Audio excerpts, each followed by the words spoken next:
news in New Haven that Tom just mentioned. Crews worked overnight to demolish a building at the intersection of Chapel and Orange Streets. News 8's Brian Spiros is live at the scene to give us a look and tell us how it may or may not affect the morning commute. Good morning, Brian.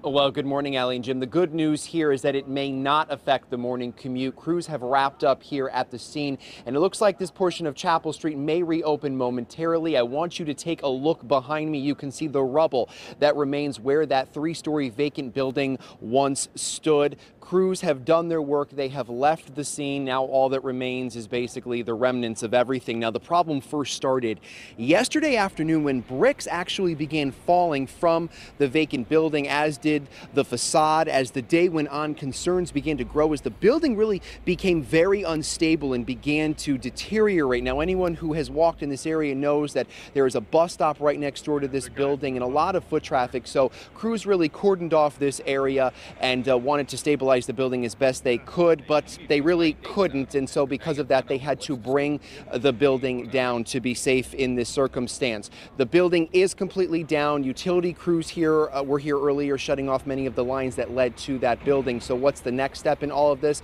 Well, Cruz, one of the people who actually took down the building, didn't want to go on camera, but he tells me that they're going to leave all of this here until Wednesday. They are then going to come back and will then clear the scene at that point. But again, as I had just mentioned, Chapel Street between Church Street and State Street is expected to open momentarily. So if you do have to come this way for your morning commute, you should be in good shape. That is the very latest. We are reporting live this morning from New Haven. Brian Spiros, News 8.